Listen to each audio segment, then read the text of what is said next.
pour la maman malade, ça va, malade des gens. Éveil patriotique, éveil patriotique, c'est très important. Éveil patriotique, na lobaki yango na émission les gars. Donc éveil patriotique, ce que ça pour na ko bongisa mboka, va continuer. Mais ce que ça pour na ko combattre Kabila batika. Pourquoi? Ba ko kangote. Ba ko te comment? Ba ko combattre parce que Kabila c'est un grand esprit dans mboka na epsa ibino na la fois passée. Donc c'est un esprit supérieur. Na ko comme sabino même dans le vélo mombo bandeko bo zonga mabete. Au moins à niveau spirituel. Kabila na mboka na biso est plus grand que l'évêque Pascal Mukulu. Il y a un moni à convaincre spirituellement il est plus grand que lui dans domaine ya mamambo. Donc à convaincre était dans la lutte. On moni pendant mandat Kabila tous en histoire na yisa ne lomo. Mutu mokote abundisa monsieur Kabila na mandat na ye alonga. Na interne jusqu'à l'externe. Na bato kati pe na bato libanda. Et c'est les leçons moi ma casse il faut bâtir. Il y a on a tout va travailler un éveil patriotique. Ce qui est pour na ko bongisa mboka ba continuer. Ce qui est ça bazo luka mutu ya Kabila ba tika parce que ba kokate ba wonde ba aussi kombe. Mais ba tout ba bundisa Kabila na ndinga kati aza la pasteur, aza la politicien, aza la solina même ne mo na tiens l'homme spirituel. Obi ka bundisa Kabila. Mais à un certain moment, qui ont consulté l'ancêtre, ne combat pas cet homme est le roi du Congo. Ne m'en a-t-il pas imaginer à l'Obango. N'a-t-il pas ne m'en a-t-il pas l'Obango. Dans ce moment, période où Kabila Zoleka, Moutako combattre le Mogo Yazati. C'est-à-dire un éveil patriotique. Éveil patriotique dans le lobby, il y a aussi un pasteur qui lui a précédé. Mais ce qu'on combat, c'est que Kabila Zarandeni, à tika dans le domaine politique, à côté dans le domaine de mais tant que bazo linga ba combattre bazo yaka na domaine il est beaucoup plus puissant dans le domaine de la royauté. Exemple moi je fais dans la Bible c'est Jean-Baptiste. Jean-Baptiste azaki na désert. Azo prêcher na désert malgré ba ne côté le roi mais roi kanga ya ta mukolo mote. Mais jour quand monaki que no fatigue à désert à côté na ville, a mis un message dans la ville ba kanga se retrouve en prison après quelques jours mutu na zaki na plateau. Faut qu'on respecte son na yo ya musala. Dans le problème spirituel. Pour ma commun pour spirituel. Mais toujours la pasteur rebelle bazo sambela. Là c'est ça penser dans ngai. Ya wana za ko toujours ce qui éveille patriotique et ça pour na ko bongisa mboka na makambo susu ne biso so tozo lité ça va. Mais ce que ça pour na ko luka mutu ya Kabila et ko simba te ba panza na bango batika. Kabila za likolo ya Nzambe. Tout na lobi ma Nzambe te. Dans le makambo ya Kabila, cela veut dire David, n'est pas David Moïse abimisi loi à l'objet que Moutaba l'étranger, mais il n'y a pas l'étranger, Nzamba salé le côté. Dieu a fait de lui un grand esprit. Ce n'est pas que Moïse a les Nzambe. Tout se comprend dans Babylone, tout ça à niveau dans zone de la makambo. Moutaba les Nzamba là, ou les Nzamba pour vendre, il y a merci. Dans le but que Kabila, Nzamba sali un grand esprit, a ton linga été ndima ngobongo. Pour nga bout na sola na été na ebiete mais nenge to pénétrer ka ba dimension na yebisi yo que Kabila a un grand esprit. Donc ndima ngobongo nzamba tachi. Allô 29 avril 2029, passé de 30 minutes. Nous sommes en direct à la radio Télépuissance, la présentation de tous les temps, de tous les jours. Bon Samba Samba, bon la personnalité. Merci à mon ami personnel, Lévi Kalengai, Benda Beauté, prise de vie. Moussala Kitoko, Benda Beauté, Natania Basoda, sans oublier mon ami personnel, 3B Bilo Bilokos, très mobile. Adanzola Kessé, DT Patrick Tingandi Saint-Esprit, coordonnateur Didier Nzolatima, Église Sepela, Église Beta Maboko, l'homme de Dieu, l'homme de feu, l'évangéliste international, Kizamina Kibil Agence, car si ton Dieu mon recel les miens, Cathy, Arita, surtout à tous nos amis téléspectateurs de 24 communes de vie de Kinshasa, 26 provinces de la République démocratique du Congo. Restez branchés sur l'RTP, vous ne serez pas déçus malgré coronavirus, Bakazo Mataraka, 491 cas à RTC, donc guéri, et puis n'a pas mort, ils continuent toujours, mais il faut toujours gestes barrières qu'on respecte en haut, c'est très important. Tous les jours, le commis 491, donc c'est sérieux, maladie au la République démocratique du Congo, il faut qu'on se protège, il faut qu'on ait la masque, biso a toujours la masque na biso, toujours en haut de tout le temps, dans ça donc toujours la en haut. Tout ça dans masque, c'est très important, surtout le micro de Tolongoli, il faut qu'on se protège. qu'on a un désinfectant, qu'on soukola beaucoup, qu'on éviter attroupement à plus de 20 personnes, qu'on éviter ba bisous, qu'on éviter koyambana, qu'on éviter qu'on simba ba poignet, ce qu'on simbi ango aux yeux désinfectants, ba poignet à voiture, na mituka, qu'on le baga ba soyi, parce que ceux qui osent contaminer, vraiment, on peut contaminer 15 personnes. Il y a un autre sengi, il faut bâtir ces barrières pour respecter un mot, qu'on a ta masque. Donc, on a 500 francs. Ok, bon. Donc, on voit, c'est une chose, c'est très important pour se protéger, surtout combattre la famille, combattre la liberté. Et c'est vraiment important. Les artisanales. D'ailleurs, moi, Kabelinga, moi, les canaux télévisés, c'est le but de comme on est au médical à Kabelinga. D'ailleurs, comme on est Pierre, Azara, Lumbashi, ah, Pierre, à Salon Bélé, à Kabelinga. Donc, on est artisanal. Alors, on a 500 francs. Donc, Pierre, merci. Maître Pierre, on a un qui est au Sala, surtout, on a un masque au Kabelinga. Maître Pierre, tu peux se monter, Biscozali. Donc, il faut qu'on se protège. La tranche matinale, actualité corona, la péline, Nini Nambo Canabisio, tous la jeune Olivier, alors les canaux télévision, on peut savoir point de vue par rapport à la situation de la corona, puis Nambo Canabisio sur tous les plans, c'est très important parce qu'ils ne savent pas revêtir la jeune Maël et Belé, un peu ça par rapport à la situation de la Nambo Canabisio, vraiment ça serait intéressant à Rolandaï, et puis la deuxième partie, si tout va bien, l'évangéliste David Mandefou, et puis à la fin, si tout va bien, prophète Diwa, Père Ozana Platon Abisoto sur la Mambo Belé, na Tongalelo, vraiment comme Simba, parce qu'il y a toujours photo qui est et tant que Bamanzambe, c'est très important. Tout à l'heure, la première partie, qui coronavirus, Tozo Yamba, notre frère et ami Olivier, penseur libre au Pazan Makantina, on ça par rapport à la situation actuelle, la spiritualité, il y a maladie, pandémie, et puis il y a un beau cannabis sur le plan social et politique, c'est très important.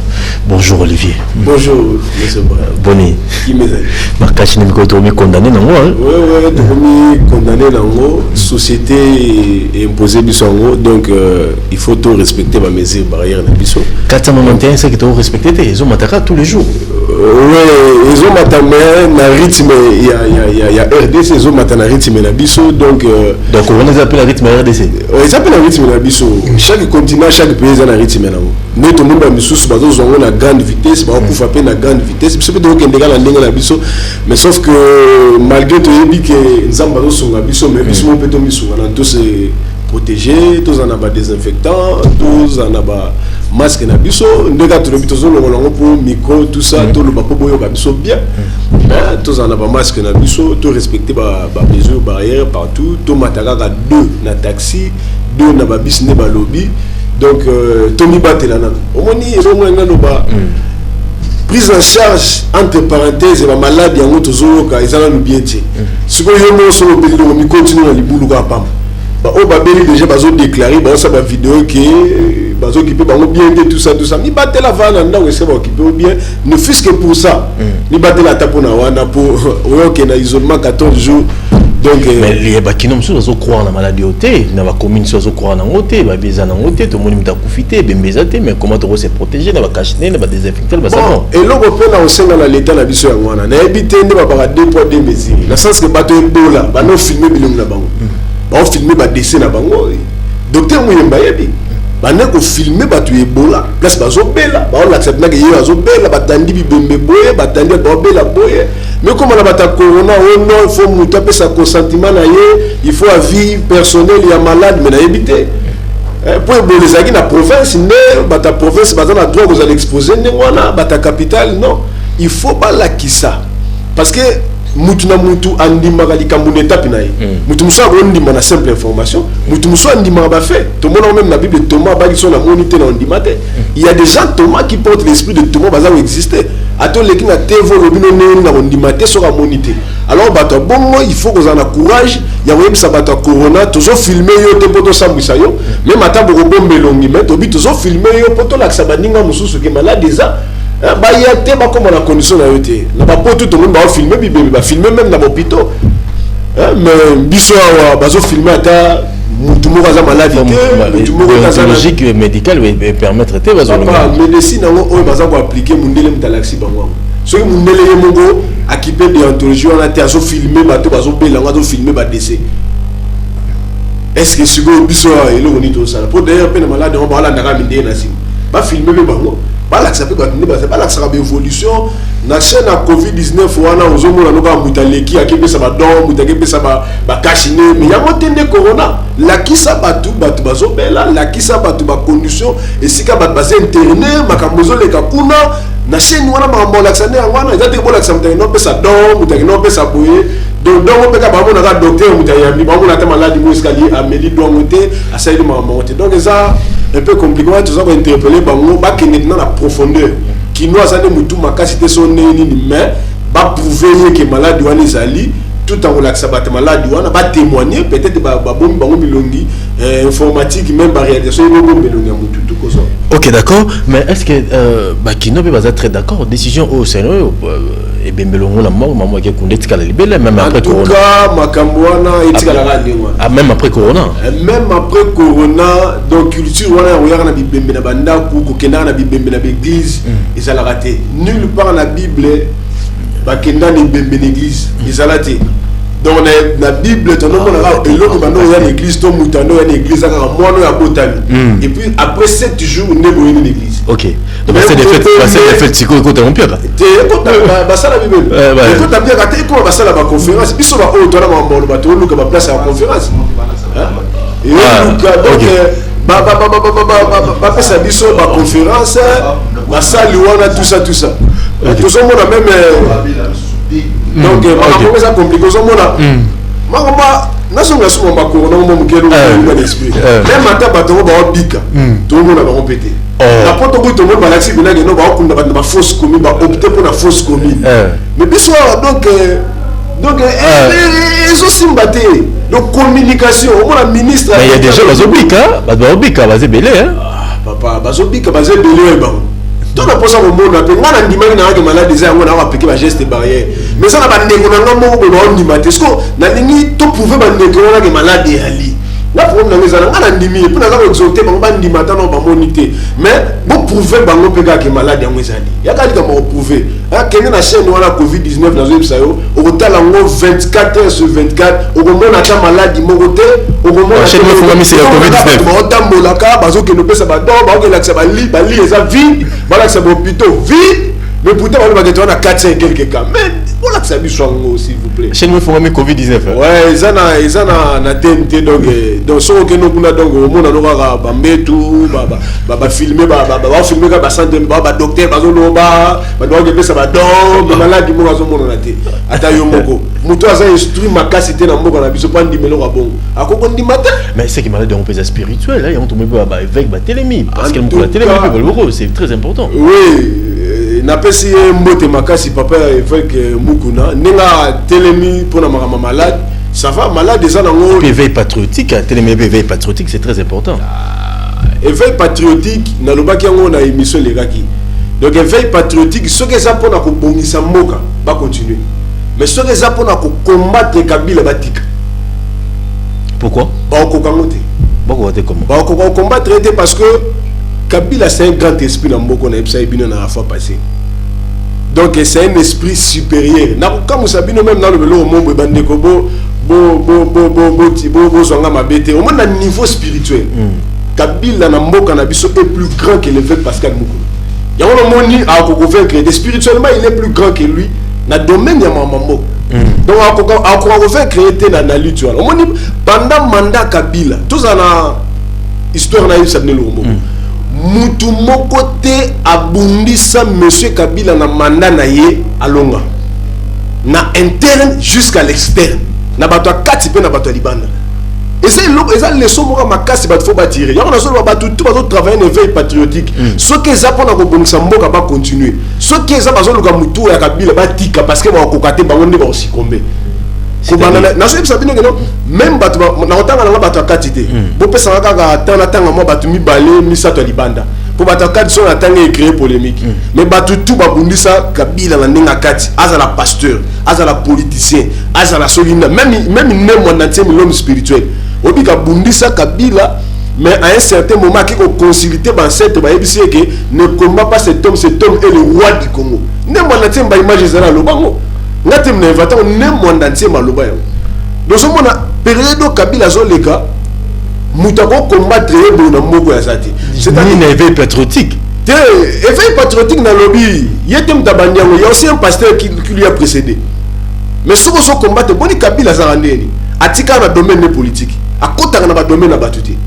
Mais tant que Bazo Linga va combattre, Bazo Yara dans le domaine. On a domaine, il est beaucoup plus puissant dans le domaine de la royauté. Exemple, moi, je fais dans la Bible, Jean-Baptiste. Jean-Baptiste a dans le désert. Azo pressé dans le désert. Malgré que côté le roi, mais roi quand il y a tant de kolomote. Mais jour quand on a dit que nous fatigue à désert. À côté de la ville, a mis un message dans la ville, Bakanga se retrouve en prison. Après quelques jours, Moutou n'est pas dans le plateau. Il faut qu'on respecte son inayo ya Moussala. Dans le problème spirituel. Problème à Congo, il y a un problème spirituel. Mais toujours la pasteur rebelle, va se là, c'est ça penser dans l'aïe. Il y a toujours ceux qui éveillent patriotique.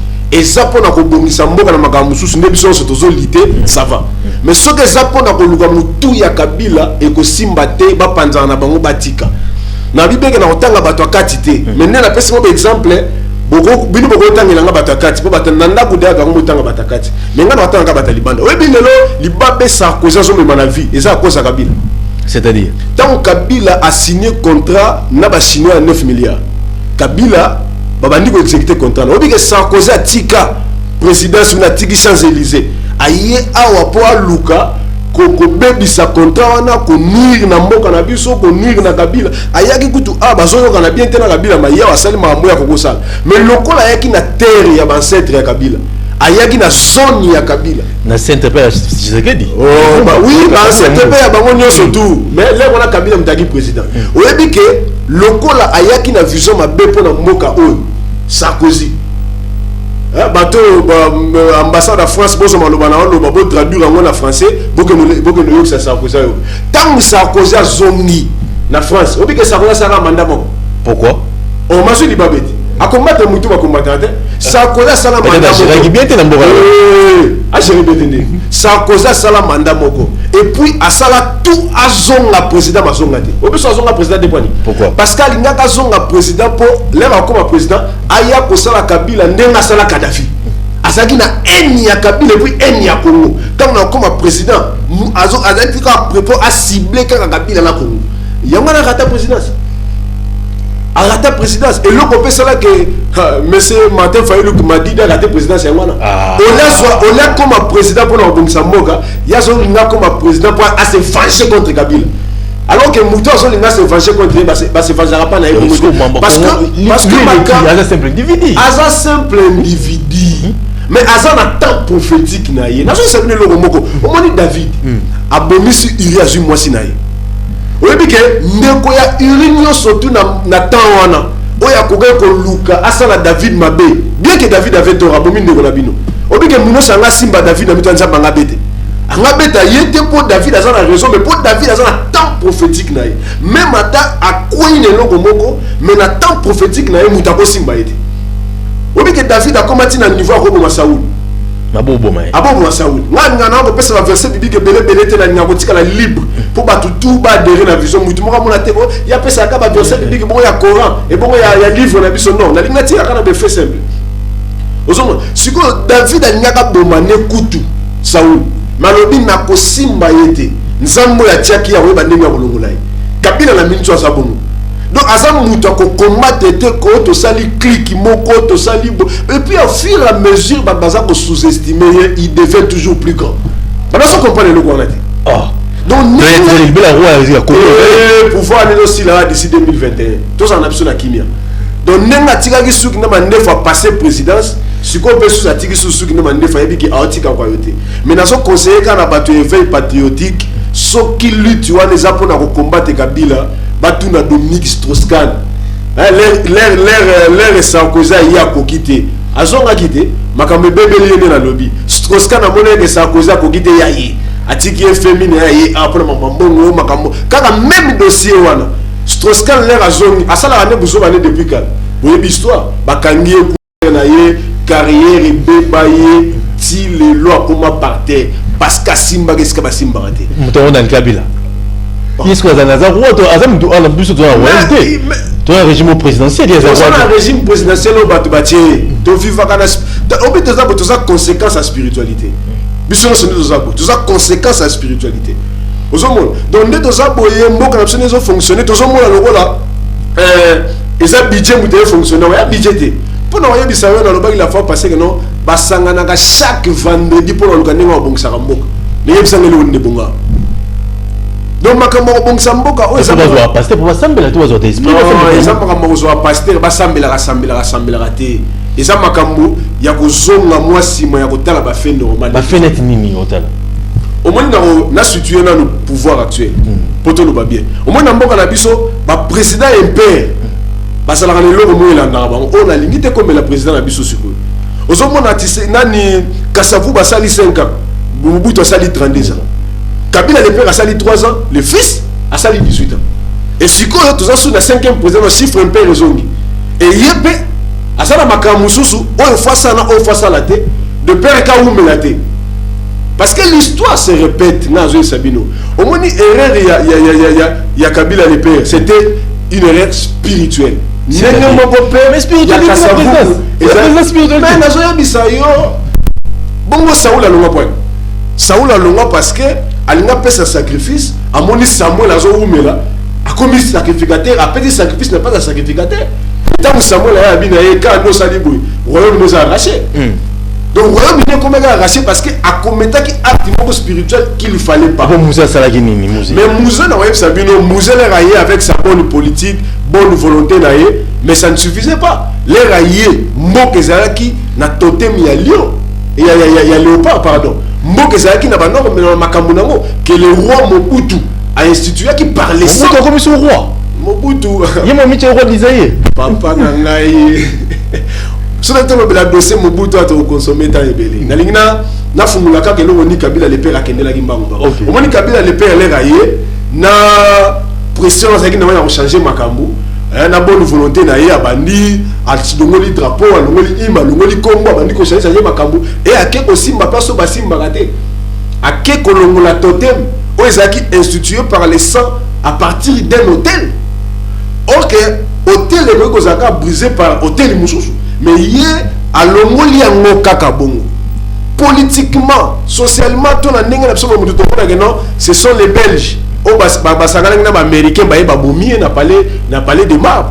Mais spirituellement, qu'est-ce qui s'est passé? Il y a eu un combat entre l'ancien totem, les léopards, et le nouveau totem, les lions, et les simba. Et na combat wana, la simba, Kabila le père ils ont soutenu. Sur le plan spirituel. Sur le plan spirituel, par un sacrifice quelconque. Et le léopard a vaincre sur les lions. Tant que le léopard a vaincre sur les lions, Yoshiko le président osa en conflit na totem yamboka. Y'a te livre qui est. Y'a un tina résidence na ndako no bena boba assassiné. Politiquement on peut tout dire, mais spirituellement je vous dis, c'est ça. Ou bien ils ont la vérité, mais en réalité, nous avons dit que penseur, nous avons passé à réfléchir, nous avons dit que imaginer, et ça grâce. Mais tous c'est quoi totem à léopard, ils ont. Il y a mon son fils révélé. Tamoyer a gardé l'hymne national, a gardé mais totem a bougé parce qu'il a eu des bons conseils. A beaucoup la namulu papa n'a pas totem monté, papa n'a pas totem monté. À l'ongoli totem ma papa n'a pas dit que spirituellement si son père avait si comme mais à cause à totem moana et à zone ça totem moana et totem moana et sali o ya sali lelo léopard et sali o ya sali lelo et puis na lieu wana ya combat ya sacrifice Kabila le fils avant n'a pas de moi après un temps mais à l'ongoli parce qu'il a compris que a eza lieu moko bituma makase ndeka kia à replier na avant à qui on va n'a pas sur le plan spirituel. Sur le plan spirituel, c'est un homme révélé, un homme très puissant spirituellement. Nazoye Sabino bo ignora ngote Kabila c'est une grande puissance spirituelle. Donc il faut que ne malembe nzambo ya tiaki akende na ye tina suka pso do sala makambo ezali. Même Olivier siko tumboka se ko conduire comment sur le plan spirituel. Nathan tozanango. Bon na nathan tozanango na exhorter kaka entourage nous surtout au combat président la biso.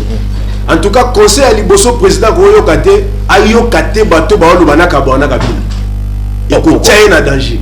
parce que FCC na cache pas kabonate na minute ba zano ka bongo FCC na cache zambe yemoka yebi ndengeni na roke na gauche et droite. Pourquoi na solo baboy? Parce que l'histoire de 1960 risque de se répéter. Tant Kasavubu azalaki na Lumumba.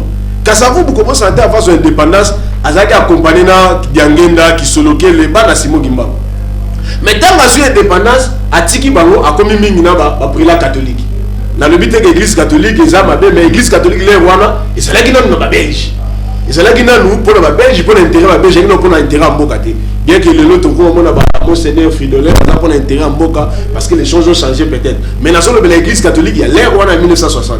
Ba salaki pour l'intérêt en Bokate. Lorsque ba aider a joué indépendance a combiné ko kende kuna et puis a trahi compatriote nae nani Lumumba au moins ba mbeko belaki. Les mêmes effets sont sur la psycho. Na minute soyo Kasavubu le monde n'est Kasavubu est président. Félix Tshisekedi est président. Lumumba était premier ministre majoritaire dans le Parlement. Mais la minute on a encore sa binote. Mais c'est une kamba je le salé c'est Kazali. Aza image à Kabila. Aza image à Kabila, il n'a pas de choses à dire. Aza n'a pas des ordres à c'est Kabila qui décide surtout. Il y a un ceux qui y a des grandes décisions, il faut M. Félix Tshisekedi à consulter Kaka Kabila.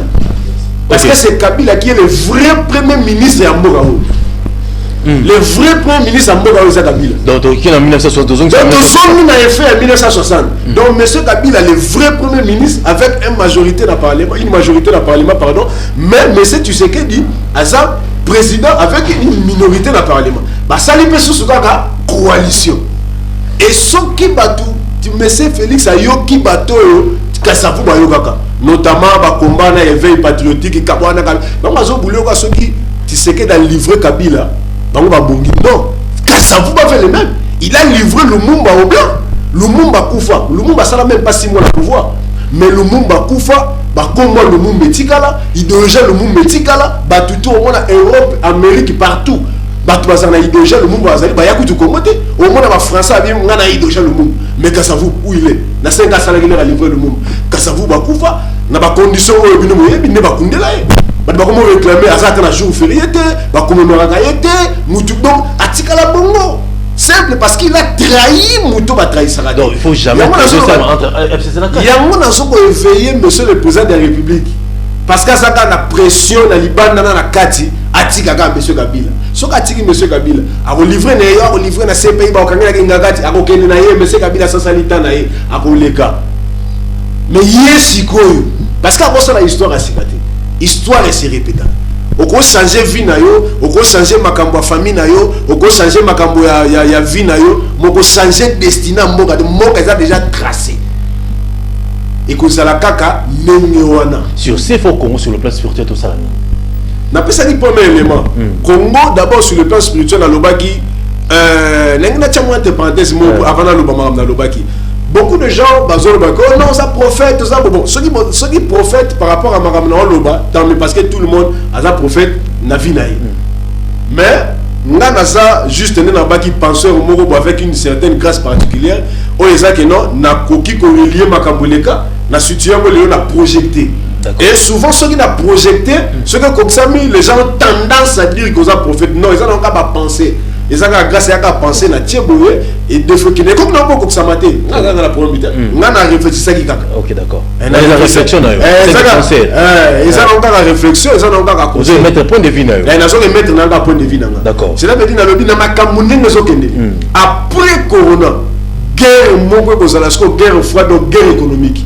Ba puissance économique ba oluka ba se situer. Alors biso so to kufelika corona on se comprendre était Europe. Ba so kufa mais ba on tindaga don a. Bana poso sunga ah ba ebi ke libulu na bango ska ba puiser là on va ça ba dépense on a bon ba ebi ke non ba puiser na bango ah alors le coup la biso de ça na mando ki a rebondisa bango te il lui faut tout ça la tout l'extra Christ avant pour défendre biso parce que armée na biso ko défendre biso te défendre ba armée wana boyebi mais Christ est comme t'abo défendre biso on a pas dit état oyo tout ça la makasi avant to fêter 70e anniversaire ça là état chrétien. Pourquoi j'ai dit ça? Mutumuswa a commencé dans la WhatsApp et ça c'est une procédure belé papa nangai. Batoma yile na poto na parlement bazo vanda pour légaliser la homosexualité. Pas du temps. pour pas légaliser quand les moutons ko ba na nyama ba 8 ans président de la République a 8 ans malgré corona malgré confinement pour pas prolonger pour 2 semaines état d'urgence mais ba sangani bon pour na kolobaka que non le Christ est le maître le Seigneur na mboka one wana ni ko senga procédure mais procédure parce que vous avez été laïque hein c'est pas de la confession sur Olingango tout le monde et ça li kamba confession musuté et ça li kamba confession mususo até le problème Congo faut que Congo tozali awa ba chrétien toza majoritaire to lingi toza possession mboka na biso tina constitution c'est tout ni ba musulman ba sala ba bengana ba chrétien te ba bengana ba bouddhiste te mais ba zo possession mboka na ba oui ba pesa ba zo ka possession mboka na bango tina constitution ba tiepe ba loi na bango soko ye na pays musulman atoza chrétien ko sala boité parce que ça un état musulman il se peut photo tchaba limite tout le monde est libre mais il faut tout l'accepter ce pays est à Christ ceux qui to sali ngote to kanisa te que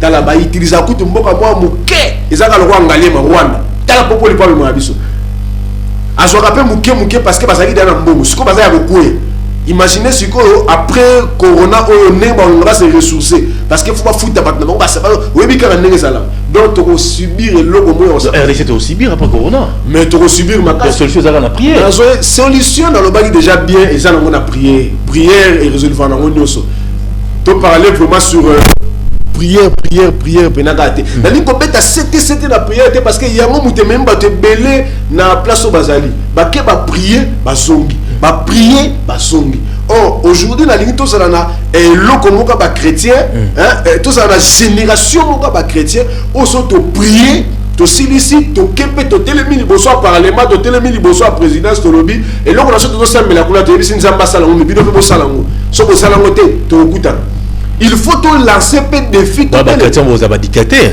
T'es tu as dictateur t'es. Bah dictateur dans un coup de dictature wana et où takala.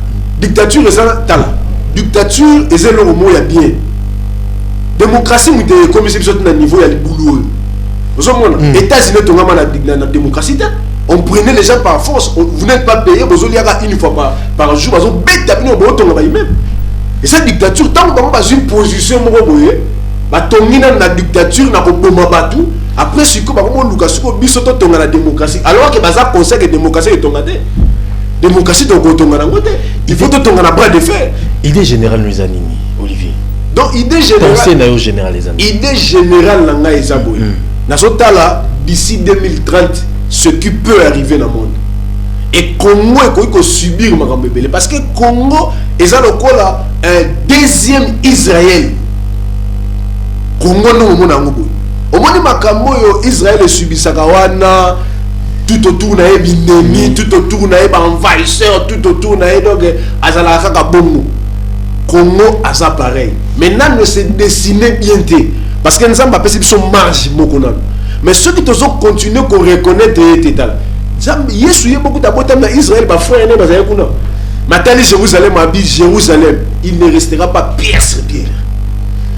à la guerre et bon on a assez yakovan na kotala kaka les politiques wana bozomona bako nzambe soki do nenga le loko mo ba osala biso loko tena zaka direct bako sala na bango et loko mokoté très bien il faut biso na bango to trouver ba piste de solution na sens que et loko liboso photo téléma et ça d'abord ko komisa état oyo état chrétien nyonso etikali ekoyasi soki bolexi budget liboso bolexi mambono ba liboso ba 100 jours liboso ya wana mbongo mpe ba yibi donc makambo na tu bozo lobana ekosuka kaka fiasco parce que le Christ a koki kozala sima 81 66 95 782 81 66 95 782 s'il y a des questions, 3 questions, tu reçois même quand même appel, c'est très important.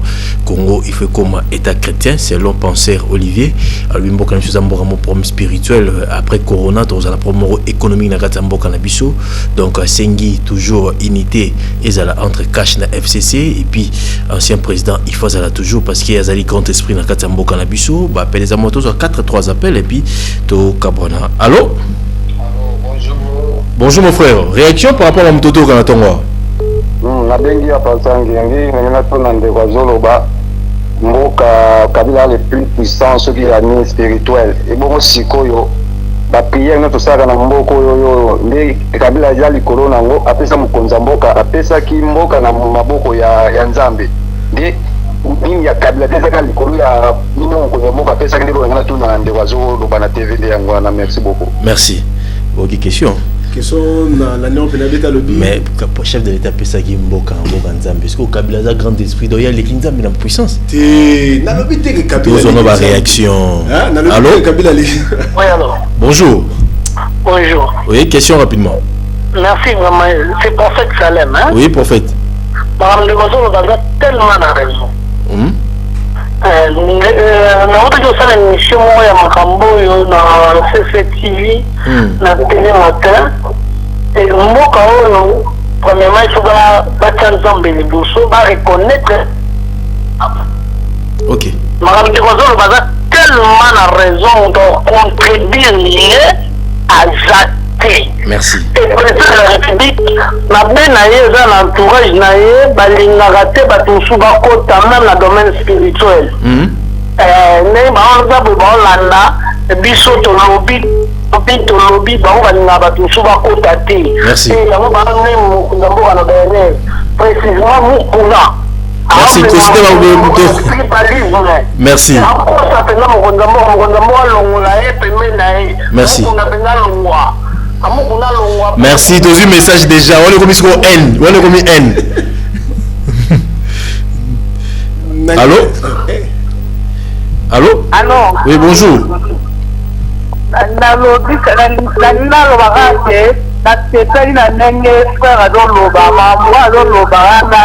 La spiritualité vraiment la tebe na ngoma kati mboka oyo il faut vraiment christianisme ekota avec le boko ndambe kitara mboko oyo mboka ngolu to tenge to vivre ngolu ana ondamba taka tamboko mais ba chrétien lo ba mingi lo PZT ata lo bibo PZT te ba mizima ba pesa mais ba chrétien au pesa raté avec les temps. Merci.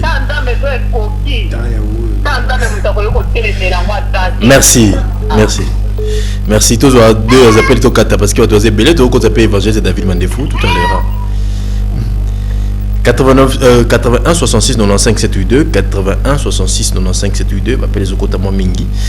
Allô? Allô? Oh, il est parti. 81 66 95 782 81 66 95 782 les tongo baksa parce que tu as déjà. Ouais, nanga bana question suga maman. Maman ta Nzambe yango. Ko katsate ke ngonga mo ko beta tout ça pour ba ta Nzambe. De ta Nzambe yango to zali. RDC état chrétien. RDC comme état chrétien. RDC fait comme état chrétien makamu nyoso to kotala musima. Nde ba fsala ba concertation ba dialogue ba kabula pouvoir ba vanda ba yoka na tito comme état chrétien makamu nyoso na ba fsala musima. Soki to comme état chrétien c'est ba bandisco ko ça ba projet mboka ne aussi. Sinon to zalaka boy. Et puis donc on va plus pire né na nous soto l'exit to katika pa 70e anniversaire et za matata pona ndeko mususu wa lobagi na lobi te ke Kabila zali kolo ya Nzambe to na lobi ma Nzambe te na lobi makambo ya Kabila cela veut dire David né na pesa David Moïse abimisi loi à lobi que mutaba l'étranger te mais yemo ba l'étranger Nzamba sali lobote veut dire Dieu a fait de lui un grand esprit ce n'est pas que Moïse allait Nzambe tout se comprend à Babylone, tout ça à niveau na zone de la makambo. Mutabo le Nzamba la te, ou le Nzamba bovanda e ponze ndasa muki. Merci. Dans le but que Kabila Nzamba sali grand esprit, ato linga été ndima ngobongo. Ponga but na sola na été na ebiete mais nenge to pénétrer ba dimension na yebisi yo que Kabila a grand esprit. Donc ndima ngobongo nzamba tachi. Allô? Allô, oui. Allô? Oui, allô. La lobby boye ndekwana oyo azolo banazolanda ye mais makambo oyo azoloba po ekokisama il faut asala parti politique défendre yango sur le plan politique parce que ndenge azoloba boye en politique bakolanda te kolanda ye te donc il faut asala parti politique et défendre ces choses là. Merci. Comme si dans le parlement donc à cause de mon sens ya politique et comment et comme militer pour na ekokisama pas simplement koloba. Merci. Merci. Nabani pega ma bonne réponse là. Toi, il y a souka réponse parce que. Il y a souka na bi papa, sur le comme un parti politique ou quoi, et gros un mouvement moko pour sauver Moka. Na yo qui peut déjà na ngo lobeli, surtout to organiser ngo et comment moi je suis en train de faire par rapport à mes moyens. parce que dans la partie politique, il était passé à $5,000, légaliser tout ça, non. Mais dans la makampa. Donc, il y a un souci, RDC comme État chrétien. Et comme État chrétien. Donc, il y a un liboto l'examen avant tout.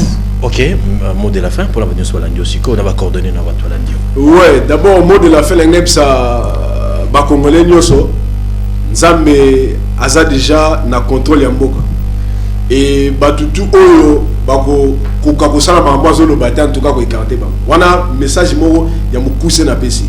Pour nous contacter nga ezali plus 243 89 14 00014 plus 243 89 14 00014 et après sur WhatsApp on a numéro na ngamoso bengi ozinga mo 89 14 et puis 89 14 00014. Merci Olivier, penseur libre. Ok, merci. Jamais à pas mon avis. 3 bébés le bissol blocos, moi transition qui permettre à bissol au côté ça. L'évangéliste David Mandefouye pas en a pensé naïe, en a idée naïe par rapport à cette chose les Kanakatambo, surtout par rapport à la pandémie Corona. C'est parti.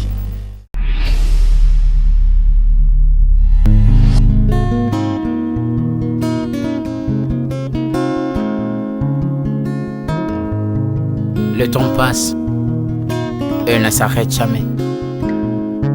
Alors réveille-toi mon ami.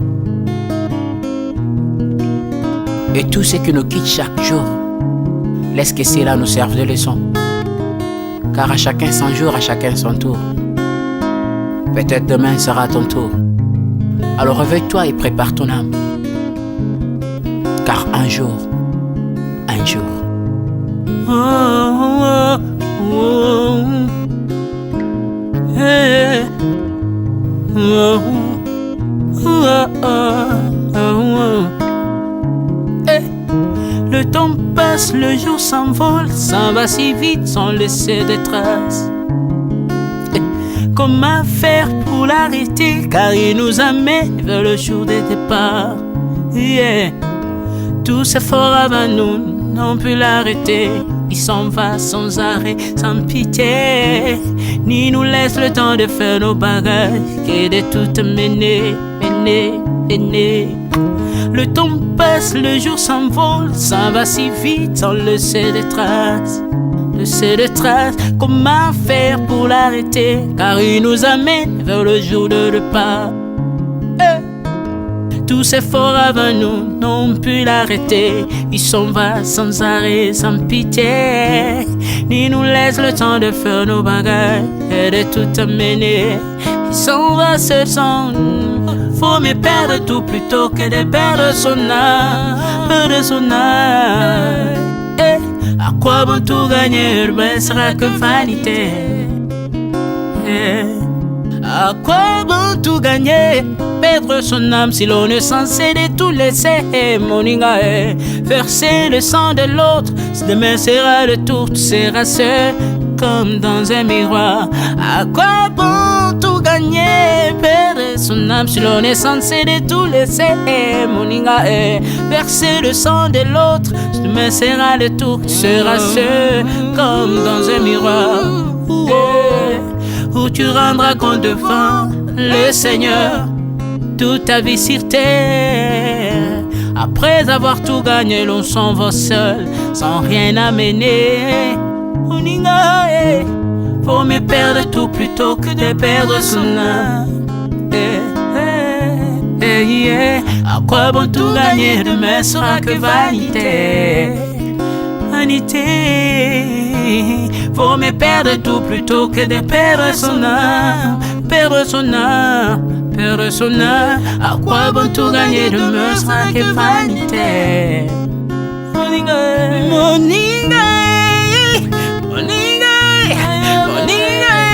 tala tangwe koleka. Moninga, tala bato bako kende. Kosala lolendo na mokili okanisi mokili yango yayo, etala bato bakoleka. Tango ekomema ngai, tango ekomema, tango ekotika moto te.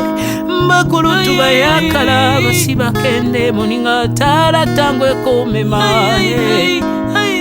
Papi Charles Mombaya si akenda kala otango eza komema ya mari si akena ye misa mungolo we tala tango ebebi ye papa de baba si akenda kala tango eza koleka ale moloto we si akenda kala potango eza koleka ata mobutu sesese kokukungwendo wazabanga asi akenda kala tango eza koleka Mzee Laurent Désiré Kabila akenda kala tango eza koleka tango ekotika moto te tango ebangaka mokolo te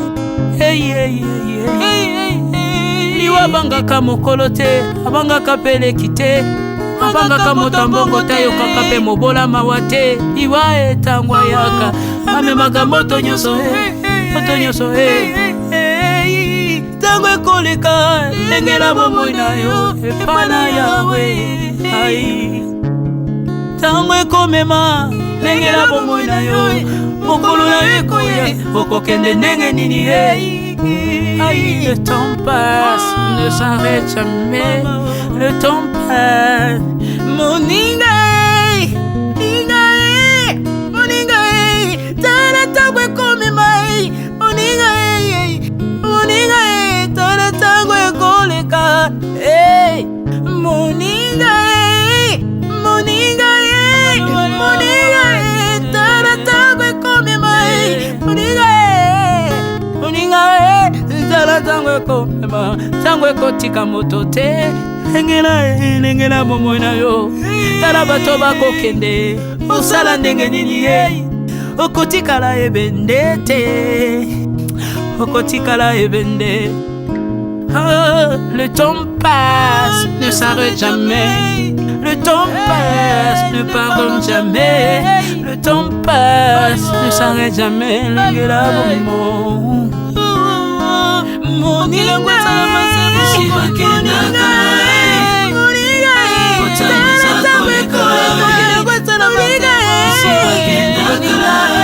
tala tango ekoleka ekolo nyonso bato bakotango eza koleka alela mpona nini alela mpona nini tango eza koleka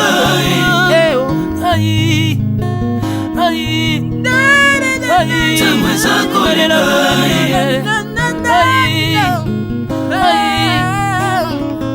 tango eza koleka le temps passe Alvin et Béa tala tango ekoleka